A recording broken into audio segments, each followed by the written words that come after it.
Dios les bendiga, bienvenido a la Biblia en un año, día número 45.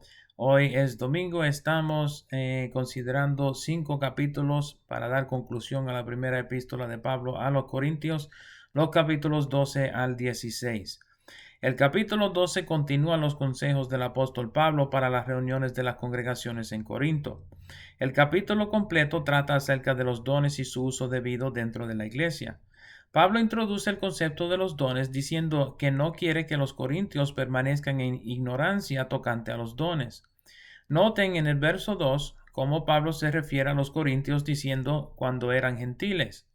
La referencia es a la circuncisión del corazón, cual Pablo menciona en el capítulo 7 y cual vemos mencionado en sus epístolas a los romanos y a los colosenses. Esta referencia a su tiempo como gentiles es con relación a su tiempo en la adoración a los ídolos, cuales no tenían ningún tipo de poder. Pablo menciona la obra del Espíritu Santo en cada creyente, siendo esencial para la confesión de fe en Cristo Jesús.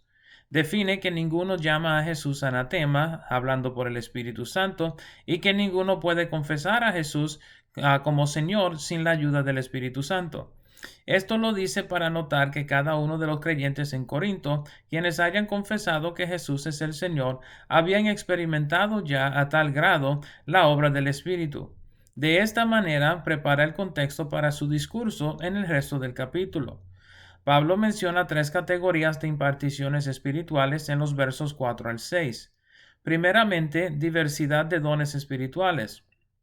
Segundo, diversidad de ministerios. Tercero, diversidad de operaciones.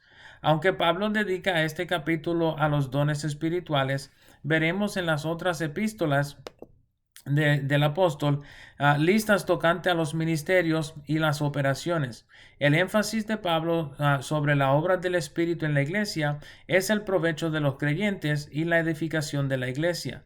Pablo menciona 9 dones del Espíritu, los cuales podemos clasificar en 3 distintos grupos. Primeramente, los dones del habla, lenguas, interpretación de lenguas y profecía.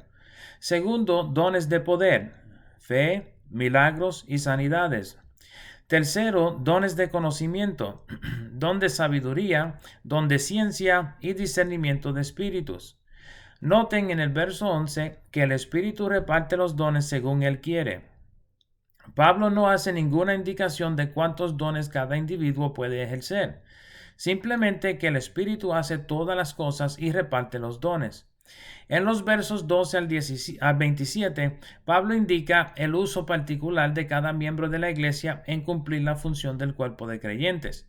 Esta analogía tiene la intención de hacer 2 cosas. Primeramente, a instar a la unidad entre los creyentes de Corinto. Hemos leído en al menos 3 instantes hasta ahora acerca de las evidentes divisiones que había entre los corintios. Al mencionar los dones del Espíritu Santo en la iglesia, Pablo quiere asegurar que no vinieran a ser punto de más división, sino un motivo de unidad. El concepto es que todos entendieran que cada individuo es importante en la obra del Señor. Segundo, la analogía tiene la intención de calmar las preocupaciones de quienes no habían experimentado el desarrollo de todos los dones espirituales. Pablo quiere que cada uno entienda que no es necesario manifestar en su persona todos los dones del Espíritu, porque el Espíritu mismo reparte los dones para la formación eficaz del cuerpo. El verso 28 parece tener otra lista de dones del Espíritu, esta vez relacionados al ministerio. Aunque Pablo es conocido por su lista de ministerios en Efesios 4, la lista mencionada en este verso también es significante. Mientras que los dones mencionados en los versos 8 al 10 eran esperados ser manifiestos entre la congregación, los dones mencionados en el verso 28 parecen ser particularmente de liderazgo. Estos dones, conforme a lo que ya estaba aconteciendo en Corinto, tuvieran la posibilidad de dividir más a los creyentes. Por lo tal, Pablo otra vez define que cada cual es necesario y presenta la introducción al capítulo 13 diciendo que les mostraba un mejor camino. El capítulo 13 entonces habla acerca de algo que Pablo también consideraba como un don espiritual, pero cual requería madurez espiritual. Si has oído hablar acerca del capítulo del amor, es el capítulo 13 de Primera de Corintios. Noten en los primeros dos versos cómo Pablo menciona que el uso de los dones mencionados en el capítulo 12 son vanos cuando no se practican en amor. El verso 3 habla acerca del ministerio, igualmente diciendo que es en vano sin la demostración del amor. Pablo menciona las virtudes del amor en los versos 4 al 7. Mucho se pudiera hablar acerca de esta descripción del amor. Por ahora vamos a preocuparnos de leerlo. Si tienes el tiempo, haga notas en su cuaderno de lectura en cuanto al significado del amor según este capítulo. El final del capítulo menciona la longevidad del amor. En el verso 8, Pablo menciona que el amor nunca dejará de ser. Menciona que los dones se acabarán, entre ellos las lenguas y las profecías. Mas, sin embargo, el amor nunca dejará de existir. El verso 10 menciona la llegada de lo perfecto. Para Pablo y los apóstoles, lo perfecto sería la eterna comunión con el Señor en la patria celestial. Si pensamos esto bien, tiene sentido lo que Pablo dice acerca del amor. En el cielo no hará falta más la fe, porque veremos todo lo que esperábamos. No hará falta la sanidad, porque no hay enfermedad en el cielo. No hará falta las profecías, porque Cristo es la manifestación de toda profecía, y todo estará cumplido. Pero a pesar de todo esto, el amor todavía será manifestada en el cielo, porque como define Juan en sus epístolas, Dios es amor. Pablo termina con una frase poderosa. Ahora permanecen la fe, la esperanza y el amor, estos tres, pero el mayor de ellos es el amor. Pablo hace la transición al pensamiento del próximo capítulo, exhortando a los corintios a seguir el amor y buscar los dones espirituales. Noten que Pablo menciona el don de profecía por encima de los demás dones. Su presentación de la profecía por encima de los demás dones es con relación a aparentes problemas en el uso de las lenguas en la congregación en Corinto. Pablo dedica la mayor parte de este capítulo a la explicación del don de lenguas. El argumento de Pablo sobre las lenguas es con respecto a las lenguas extrañas, una manifestación del Espíritu Santo en el creyente cual produce un lenguaje desconocido al hablador. Recordando el verso 1 del previo capítulo, estas lenguas eran comúnmente descritas como lenguas angelicales. No obstante, debemos recordar que en el día de Pentecostés, las lenguas habladas por los apóstoles, aunque extraños para ellos, eran lenguas actuales de personas en Jerusalén al momento. Pablo define aquí que el que habla en lenguas no habla con otros, sino con Dios. Esto debe ser en consideración de lenguas angelicales o, como Pablo ha de definir más adelante, lenguas sin interpretación. En contraste, la profecía según Pablo edifica, exhorta y consuela. Pablo explica, por lo tanto, que el don de lenguas es deseable para la edificación propia, pero que el ejercicio del don de profecía edifica la iglesia. De esta manera, y debemos aclarar que sólo de esta manera, el don de profecía es mayor que el don de lenguas, ya que ambos provienen del Espíritu Santo. Pablo toma tiempo para utilizar unos ejemplos cotidianos como la música para explicar la diferencia entre la profecía y las lenguas. Menciona que los instrumentos son capaces de hacer muchos sonidos, pero solo en el uso de las notas o los acordes es inteligible o agradable. De semejante manera, la lengua del creyente es capaz de hacer muchos sonidos, las lenguas extrañas, pero solo en el uso de las palabras o los idiomas es inteligible y agradable, o en este caso, de edificación. En el verso 12, Pablo exhorta a los creyentes a pedir los dones espirituales para la edificación de la iglesia en vez de su propia edificación. Ofrece más ejemplos, esta vez en la congregación, de cómo debe funcionar el don de lenguas. Pablo menciona el orar en lenguas y el cantar en lenguas. Los creyentes quienes experimentan esta manifestación del Espíritu deben pedir también la interpretación para que la experiencia corporal o de la iglesia completa sea de edificación. Deben notar que estas amonestaciones son para el desarrollo del servicio de adoración corporal en la iglesia. Notarán en el verso 18 que Pablo menciona que hablaba en lenguas más que todos los corintios. Luego en el verso 19 menciona que prefiere hablar solo 5 palabras con entendimiento en la congregación. La observación es que Pablo reservaba las lenguas para su tiempo personal con el Señor, en el cual su propia alma era edificada, pero que prefería hablar con entendimiento en la congregación para la edificación de la iglesia. Sabiendo que esta observación no le sería de agrado a todos en la iglesia en Corinto, Pablo amonesta en el verso 20 a que no sean niños en su forma de pensar. Esto es directamente relacionado al uso del don de lenguas. Lo que insinúa es que la madurez del creyente le permite buscar el bien de la congregación por encima de su propio bien, mientras que los inmaduros se ocuparán solo de su propio bien. Esto es de nuevo específicamente relacionado al don de lenguas. Pablo utiliza las palabras de Isaías capítulo 28 verso 11 para explicar que las lenguas pueden servir como señal para los incrédulos. De semejante manera, la profecía sirve de señal para los creyentes. El contexto de los versos 23 y 24 es de importancia al entendimiento de las amonestaciones de Pablo en cuanto al uso de las lenguas. Noten que el verso 23 menciona que todos en la congregación estén hablando lenguas cuando entra un indocto o incrédulo. Pensarían que todos estaban locos. En contraste, si todos profetizan, los mismos indoctos o incrédulos que entran serán convencidos de pecado y se arrepentirán y salvarán. Noten en este contexto.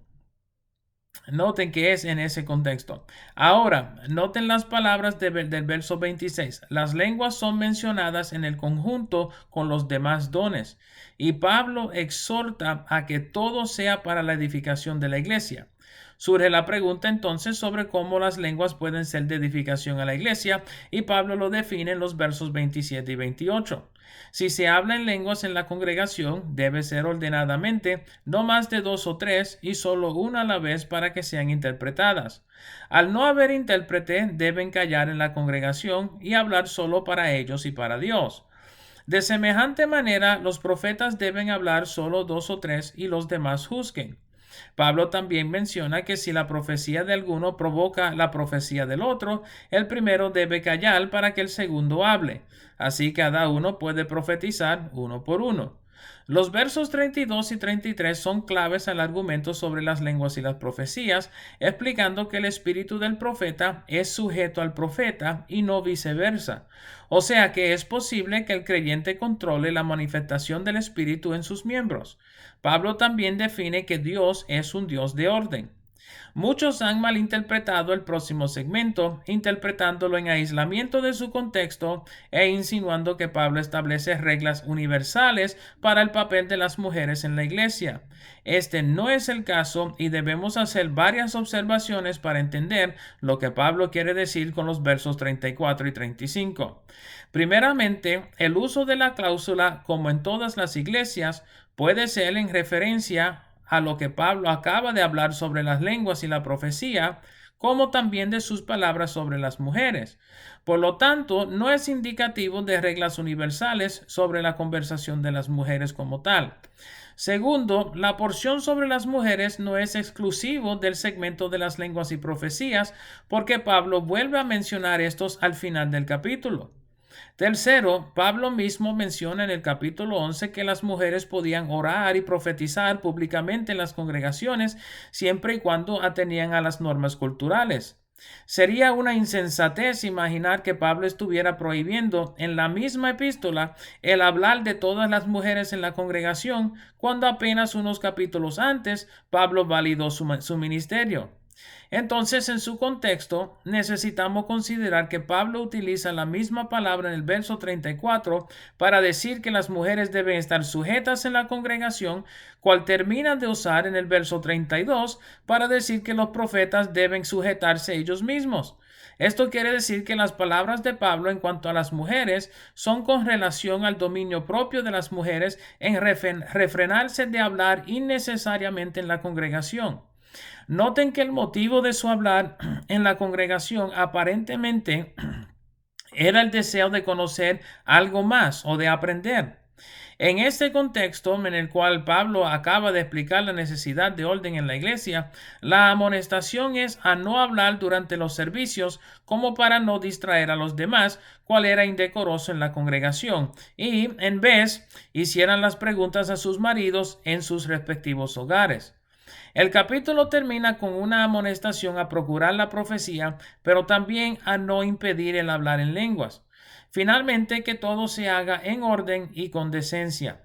Pablo inicia el capítulo 15 con la presentación del Evangelio en la manera cual él lo predicaba. Pablo empieza con el Evangelio en la forma más simple, diciendo que Cristo murió por nuestros pecados, fue sepultado y resucitó al tercer día. Pablo toma un poco de espacio en su escritura para definir la resurrección de Jesús en términos de testigos disponibles para comprobar el hecho de su resurrección. Primeramente, Cefas o Pedro, quien también les había ministrado a los corintios. Luego a los 12, el grupo de los discípulos originales, aunque es cuestionable si Judas haya visto al Cristo resucitado. Noten el verso 6, cual indica que Jesús fue visto por más de 500 personas a la vez mientras ministraba sobre la tierra durante los 40 días antes de su ascensión. Noten la mención de Jacobo y el resto de los apóstoles. Estos eran apóstoles, pero no eran parte de los 12. Finalmente se apareció a Pablo. Aunque Pablo menciona que es el último de los apóstoles, el contexto es importante. Pablo aquí habla acerca de los apóstoles directos de Jesús y no de los apóstoles en general, de los cuales hubo mucho. Pablo utiliza estos ejemplos para refutar la cuestión sobre la resurrección presentada por algunos creyentes en Corinto. Pablo habla extensamente sobre el caso por la resurrección de los santos en el día postrer, luego de que menciona las evidencias y lógica por la resurrección de Jesús. Pablo argumenta que si Cristo nunca resucitó, la fe de los corintios y de todos los creyentes sería en vano. También menciona que los que murieron perecieron si no hay esperanza de resurrección.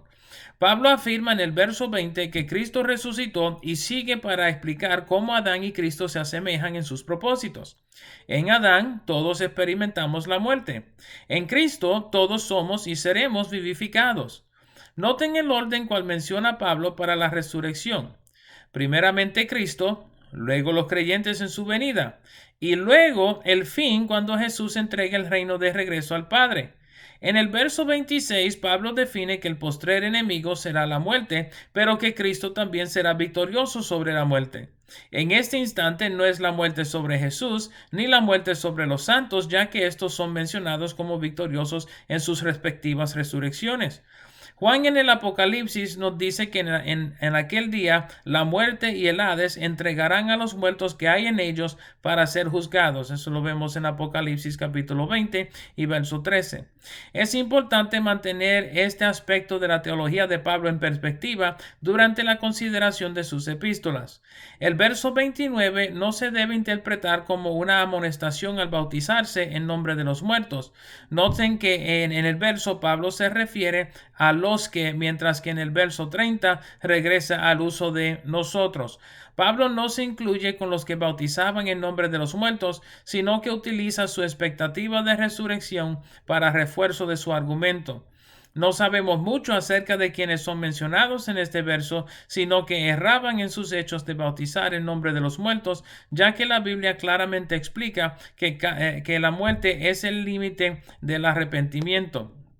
En los versos 30 al 34, Pablo advierte a los corintios sobre quienes aparentemente estaban enseñando herejías sobre la resurrección, diciendo que las malas conversaciones corrompen las buenas costumbres y que algunos de los corintios realmente no conocían a Dios.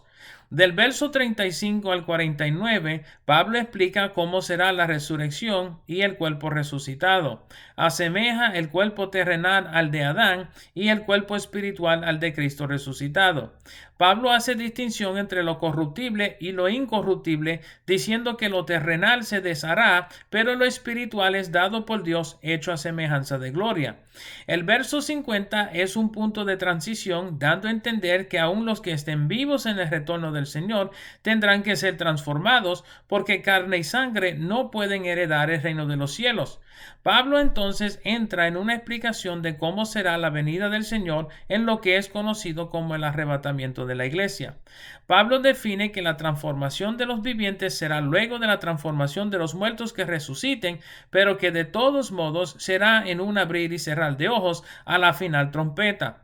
Sus palabras en estos versos se asemejan a sus palabras de aliento aliento a los tesalonicenses en el 4º capítulo de su primera epístola.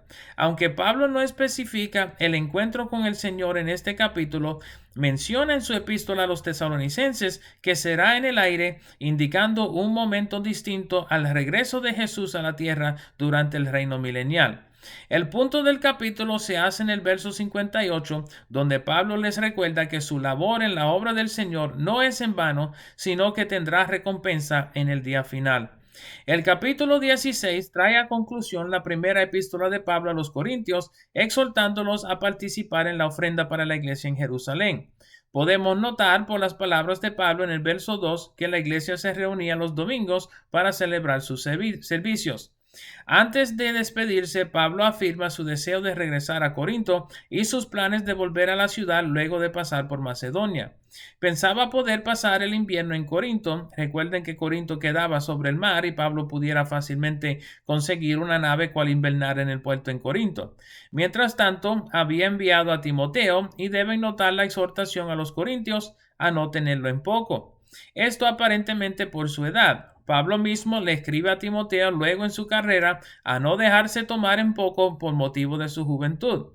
Es probable que Timoteo tuviera a este tiempo unos 25 o 30 años de edad.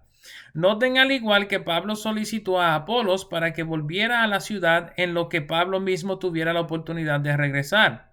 Esto es interesante porque indica que Pablo tuviera una relación profesional con Apolos luego de sus obras respectivas en Éfeso. Apolos se niega a volver a Corinto a pesar de la insistencia de Pablo. Es probable de la forma en cual Pablo escribió su epístola que los corintios hayan tratado a Apolos de semejante manera que a Pablo. De todos modos, Apolos le dijo a Pablo que volvería cuando tuviera oportunidad, lo cual Pablo relata en esta carta. Pablo mismo escribe la salutación final con su propia mano, haciendo varias exhortaciones al amor y la fidelidad. Es probable que Estéfanas, Fortunato y Acaico hubiesen sido encomendados por los corintios para llevar la carta original a Pablo. Ahora Pablo lo enviaba de regreso con su respectiva respuesta, aunque Timoteo había sido enviado ya para la ciudad también. Noten que Priscila y Aquila también envían saludos junto con todos los hermanos.